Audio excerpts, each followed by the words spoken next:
역대하 30장 1절에서 12절 우리 합독하겠습니다. 시작. 히스기야가 온 이스라엘과 유다에 사람을 보내고 또 에브라임과 므낫세에 편지를 보내어 예루살렘 여호와 전에 와서 이스라엘 하나님 여호와를 위하여 유월절을 지키라 하니라. 왕이 방백들과 예루살렘 온 회중과 더불어 의논하고 둘째 달에 유월절을 지키려 하였으니 이는 성결하게 한 제사장들이 부족하고 백성도 예루살렘에 모이지 못하였으므로 그 정한 때에 지킬 수 없었음이라. 왕과 온 회중이 이 일을 좋게 여기고 드디어 왕이 명령을 내려 브엘세바에서부터 단까지 온 이스라엘에 공포하여 일제히 예루살렘으로 와서 이스라엘 하나님 여호와의 유월절을 지키라 하니 이는 기록한 규례대로 오랫동안 지키지 못하였음이더라. 보발꾼들이 왕과 방백들의 편지를 받아가지고 왕의 명령을 따라 온 이스라엘과 유다에 두루 다니며 전하니 일러스되 이스라엘 자손들아 너희는 아브라함과 이삭과 이스라엘의 하나님 여호와께로 돌아오라. 그리하면 그가 너희 남은 자 곧 아수르 왕의 손에서 벗어난 자에게로 돌아오시리라. 너희 조상들과 너희 형제같이 하지 말라. 그들은 그의 조상들의 하나님 여호와께 범죄하였으므로 여호와께서 멸망하도록 버려두신 것을 너희가 똑똑히 보는 바니라. 그런즉 너희 조상들같이 목을 곧게 하지 말고 여호와께 돌아와 영원히 거룩하게 하신 전에 들어가서 너희 하나님 여호와를 섬겨 그의 진노가 너희에게서 떠나게 하라. 너희가 만일 여호와께 돌아오면 너희 형제들과 너희 자녀가 사로잡은 자들에게서 자비를 입어 다시 이 땅으로 돌아오리라. 너희 하나님 여호와는 은혜로우시고 자비하신지라. 너희가 그에게로 돌아오면 그의 얼굴을 너희에게서 돌이키지 아니하시리라 하였더라. 보발꾼이 에브라임과 므낫세 지방 각 성읍으로 두루 다녀서 스불론까지 이르렀으나 사람들이 그들을 조롱하며 비웃었더라. 그러나 아셀과 므낫세와 스불론 중에서 몇 사람이 스스로 겸손한 마음으로 예루살렘에 이르렀고 하나님의 손이 또한 유다 사람들을 감동시키사 그들에게 왕과 방백들이 여호와의 말씀대로 전한 명령을 한 마음으로 준행하게 하셨더라. 아멘. 오늘 역대하 30장 1절에서 12절 말씀, 히스기야가 왕위에 오른 후에 성전을 깨끗하게 청소를 하고 난 후에 이제 예배를 회복하는 그런 일들을 했습니다. 이제 오늘 말씀에는 절기를 회복하는 그런 일들을 하고 있습니다. 특별히 오늘 이 절기가 바로 유월절입니다. 이 유월절이 하나님께서 정말 그들에게 율법으로 큰 계명으로 사실 주신 이 절기 계명인데 실제로 솔로몬 사후에 그 장대한 역사 속에서 유월절을 정말로 제대로 잘 지킨 적이 별로 없습니다. 그 정도로 이 큰 절기였음에도 불구하고 정말 어려운 그런 영적인 상황들이 계속 이어졌음을 우리가 이제 볼 수가 있습니다. 그래서 이 유월절이 지켜지는 그런 상황을 성경은 개혁이라고 얘기를 합니다. 그래서 이 유월절이 지켜졌던 히스기야나 또 요시야가 유월절을 이게 지키게 되는데 그때를 정말로 대대적인 하나님 앞에 돌아가는 그런 종교 개혁이라고 칭할 정도로 그런 명절이었음에도 불구하고 제대로 지켜지지 않는 그런 상황이었음을 볼 수가 있습니다. 근데 오늘 히스기야가 이제 이스라엘과 온 유다 사람들에게 바로 이 유월절을 지킬 것을 이제 명령을 하고 있습니다. 자, 그런데 오늘 2절 말씀에 보면은 왕이 방백들과 예루살렘 온 회중과 더불어 의논하고, 그러니까 이게 규례대로 유월절을 이렇게 지키면 되는데 이제 의논을 할 상황이 발생을 한 거죠. 그래서 의논을 하고 둘째 달에 유월절을 지키게 되었다 이렇게 말씀을 합니다. 원래는 유월절이 바로 그 시작이 되면서 그들의 그 해의 첫째 달이 되는 거예요. 유월절이 있는 달이. 그래서 그들이 유월절을 통해서 이스라엘이 새롭게 하나님의 백성으로 탄생한 날이기 때문에 바로 이스라엘 백성들은 유월절을 그 해에 바로 첫 달로 그렇게 이제 세웠어요. 그래서 첫 달 14일에 바로 유월절을 지키게 되는데 그때 지키지를 못할 상황이 된 거예요.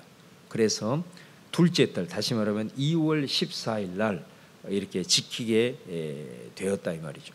근데 원래 이 규례대로 1월 14일 날 지키는 이것이 사실 중요함에도 불구하고 왜 이렇게 한 달을 늦추게 되었느냐라는 것이 3절에 나와 있습니다. 3절에 보니까 이 유월절을 감당할 만한 제사장들이 부족한 거예요. 제사장들이 온전히 소집이 되어져서 그 일들을 감당해야 되는데 제사장들이 부족하고 또 백성도 이 예루살렘에 다 모일 수 없는 지금 상황 가운데 이제 처하게 되었어요. 이런 이유들. 그리고 또 한 가지 아주 중요한 이유가 뭐냐면 이번에 히스기야가 이 유월절을 지킴에 있어서 유다 백성들만이 아니고 북이스라엘 모든 이스라엘 사람들도 다 이번에 예루살렘에 와서 유월절을 지키자 하고 이제 초청을 하게 된 거예요. 이제 이런 아주 중요한 의미죠. 왜냐하면 지금 이 북왕국 이스라엘은 나라가 세워지면서부터 이 단과 브엘세바에다가 성소를 자기네들끼리 만들어 놓고 그거 단과 베델이죠. 베델에다가 성소를 만들어 놓고 금송아지 만들어 놓고 우상을 숭배하고 또 예루살렘으로 가지 못하도록 왕들이 그렇게 했기 때문에 완전히 그 나라가 우상의 나라가 되어버린 상황이잖아요. 이제 그런 상황에서 북왕국 이스라엘은 지금 아수르라고 하는 나라에 계속 침공을 받아가지고 거의 나라가 거의 3분의 2는 이제 망한 상황입니다. 그래서 이제 조금 있으면 이제 이 나라는 거의 망하게 되고 또 히스기야 이 시기에 유다도 이 아수르에 의해서 지금 절체절명에 굉장히 지금 나라가 위기 상황에 있는 그런 상황인 거예요. 자, 이런 상황에서 히스기야가 유월절이 어떤 절기예요, 여러분? 유월절이 바로 애굽에서 노예 생활을 하고 고통당하고 있을 때 하나님이 그들을 정말 10가지 재앙과 홍해를 가르는 이 엄청난 기적을 통해서 하나님의 살아계심을 통해서 그들을 건져내시고 새로운 민족의 역사를 이룰 수 있게 했던 그 절기가 바로 유월절이잖아요. 그러니까 지금 시기상으로도 사실은 너무나도 중요한 의미를 갖고 있는 거죠. 정말로 이 절체절명의 위기 속에서 이 나라를 과연 하나님께서 다시 한번 구원해 줄 것인가. 전 백성이 정말로 하나님 앞에 이 유월절을 지킴으로써 이 어려운 난국을 하나님께서 다시 한번 해결해 주시고 우리를 구원하여 주시기를 위해서 모든 백성들이 모여서 하나님 앞에 전심으로 나아가는 이제 그런 믿음의 고백을 지금 해야 될 그런 중요한 상황이기 때문에 히스기야는 한 달을 늦추는 한이 있더라도 이 유월절을 모두가 다 함께 모여서 어려움을 당하고 있는 나라가 위기 가운데 있는 저 북왕국 이스라엘도 다시 회복의 역사를 6월의 역사를 이루기를 바라면서 지금 했다는 거예요. 근데 사실은 이 규례를 따라 절기를 지키는 것이 거의 아주 절대적인 건데 사실은 이 한 달을 연장을 할 수 있었던 데에는 나름대로 또 규례가 있어요. 여러분들이 민수기 9장을 읽어보면은 어떤 규례가 있냐면 만약에 유월절을 지키고자 하는데 이 사람이 제의적으로 부정한 거예요. 예를 들어서 먼 곳에서 이렇게 유월절을 지키기 위해서 오다가 혹시라도 뭐 부정한 그 모습이 됐을 수도 있잖아요. 뭐 죽은 뭐 짐승을 뭐 만진다든가 뭐 이런 여러 가지 제의적으로 합당하지 못한 이런 사람들은 그 부정한 모습으로는 지킬 수가 없는 거예요. 또 이렇게 여행을 하는 가운데서도 어쩔 수 없이 시간을 지키지 못하는 사람들이 있을 수 있어요. 때를 맞춰서 이렇게 오긴 왔는데 예를 들어서 예루살렘에 오는 그 과정에서 여러 가지 어려운 상황들이 발생을 해가지고 그 날짜를 제대로 지키지 못한 사람들에게는 한 달 후에 지킬 수 있도록 율법에 규정을 해놨어요. 원래는 1월 14일을 지켜야 되는데 이런 어쩔 수 없는 사람들에게는 바로 한 달 후에 유월절을 지킬 수 있도록 그렇게 허락하는 규정이 율법에 되어 있어요. 그렇기 때문에 이 히스기야가 이스라엘 백성들하고 의논을 한 거예요. 과연 우리가 이 1월 14일을 지킬 것이냐. 그게 아니라 이런 규정도 있으니 우리가 정말로 이 중요한 상황에서 모든 이스라엘 백성들이 다 모여서, 그리고 제사장들도 온전히 확보를 해서 하나님 앞에 온전하게 지키자, 이제 그런 의도를 가지고 이제 한 달을 연장을 하면서 이제 지키게 되는 것입니다. 그래서 무엇보다도 6절 이하에 보면은 이 모든 그 보발꾼들, 그러니까 이 히스기야의 편지를 받고 온 이스라엘 전역을 이제 돌아다녀서 이거를 전하게 되는 거죠. 그러면서 히스기야의 그 말을 전하는 것입니다. 하나님께로 돌아가자. 그것을 이제 얘기를 하는 거죠. 그러면서 지금 너희들이 이 아수르 왕에게 나라가 거의 지금 피폐되어져서 또 많은 사람들이 1차로 또 끌려가서 포로 생활을 하고 있고, 너희가 언제 나라가 망할지 알지 못하는 이런 어려운 상황이지만은 이 유월절 절기에 우리가 하나님 앞에 다시 돌아가자 말이지. 다시 돌아가면 하나님께서 다시 너희들에게 돌아오실 것이다.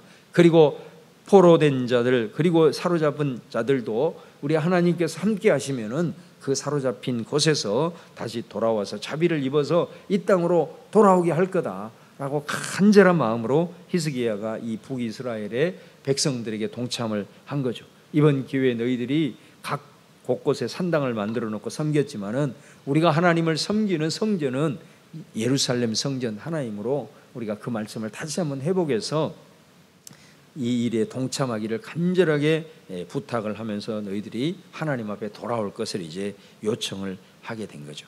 자, 그런데 오늘 10절 말씀에 보면은 스불론까지 에브라임과 므낫세 각 성읍 다 이르러서 갔지만은 어떤 말씀이 나옵니까? 10절 하반절에 보면은 사람들이 그들을 조롱하며 비웃었더라. 그렇게 얘기를 하는 거죠. 그래서 이스라엘 백성들은 이제 더 이상 하나님 앞에 회복될 수 없는 영적인 깊은 잠에 빠져버리고 그 우상의 숭배에서 더 이상 헤어나올 수 없는, 그러니까 나라가 지금 이렇게 위태이고 이제 망하기 일보 직전임에도 불구하고 하나님께로 돌이킬 만한 마지막 영적인 힘도 없는 이런 상황에 빠져버리는 것을 볼 수 있습니다. 너무나도 안타까운 모습이라고 할 수가 있죠.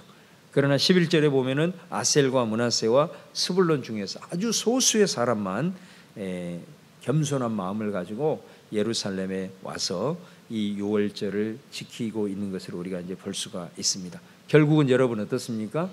그토록 호소했던 이 북왕국 사람들은 히스기야의 요청에 비웃고 조롱해서 결국은 그 나라는 유월절의 구원의 역사를 경험하지 못하고 결국은 아수르에게 망하게 됨으로써 나라 자체가 없어지는 그런 비극 가운데 빠졌던 것을 보게 됩니다. 그러나 이 유월절을 철저하게 온전하게 한 달을 연장해서라도 이런 유연성을 발휘하면서까지 하나님 앞에 온전하게 유월절을 지켰던 이 유다는 어떻게 되었습니까?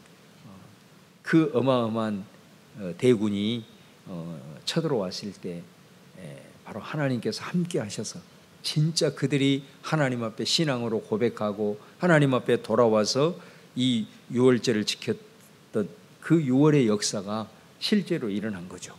우리가 이 성경을 보면은 정말 말도 안 되는 정말로 그 기적의 역사가 나타나서 히스기야를 통해서 이 유다 나라가 아수르의 말갈복으로부터 지켜지게 되는 그런 놀라운 유월절의 역사를 경험하게 되었던 것을 보게 됩니다. 참 놀라운 말씀이 아닐 수가 없습니다. 우리가 하나님의 말씀을 붙들고 우리가 하나님 앞에 돌이키고 그리고 그 말씀을 붙들고 우리가 신앙으로 고백을 했을 때 신실한 하나님께서는 그 하나님의 약속들을 우리가 고백했던 그 약속을 신실하게 지키시는 것을 우리가 볼 수가 있습니다. 우리가 어떤 상황에 있든지 간에 정말로 우리가 그 하나님의 말씀대로 돌아오고 그 말씀을 정말로 우리가 간절한 마음으로 온전하게 신앙으로 고백할 때에 우리의 그 신앙의 고백대로 역사하시는 그 하나님을 오늘 이 시간 우리가 기대하면서 다시 한번 주 앞에 더 전심으로 나아가는 저와 여러분 될 수 있기를 주님의 이름으로 축원합니다. 오늘 이 시간에 주신 말씀 생각하면서 우리 같이 기도하겠습니다. 하나님, 내 삶에도 어떤 여러 가지 형편과 처지에 있을 수 있고 또 그런 상황에 지금 처해 있을 수 있지만은 오늘 이 난국 상황 속에서 정말로 여호와께로 돌아오라, 그 말씀을 비웃고 조롱했던 이스라엘은 나라 존재 자체가 없어지는 그런 상황 가운데 내몰렸지만, 그러나 이 유다 백성들은 그들의 신앙 고백대로 철저하게 돌아와 주님 앞에 돌이킬 때에 하나님께서 은혜와 자비를 베푸셔서 그 나라 가운데 새로운 역사를 이루었던 것처럼 오늘 이 시간 이 민족도 마찬가지고 교회도 마찬가지고 또 우리들의 개인의 삶에도 신실하신 아버지 하나님 앞에 돌아오는 이 6월절의 신앙 고백의 역사가 우리들의 삶에도 있도록 하나님, 그래서 주님의 구원하심의 역사가 순간순간 매일의 삶 속에도 우리 가운데 펼쳐지도록 믿음으로 우리 선포하면서 함께 기도할 수 있기를 바라겠습니다. 우리 주여 한번 부르고 통성으로 기도하십시다. 주여, 할렐루야. 주님 감사하고 찬송하고 영광 올려드립니다. 오늘도 아버지 하나님을 주님 앞에 나옵니다. 성전을 정결하게 하고 예배를 회복하며 이제 그들 안에 무너졌던 여호와의 이 절기를 다시 한번 회복하며 나아가는 히스기야의 모습을 봅니다. 아버지 하나님이요, 위대한 이 상황 속에서 두 가지의 갈림길을 우리에게 보여주고 있는 것을 오늘 이 시간 말씀을 통해 저희들이 봤습니다. 이 나라가 아버지 하나님이요, 또 한국 교회가 아버지 하나님이요, 여러 가지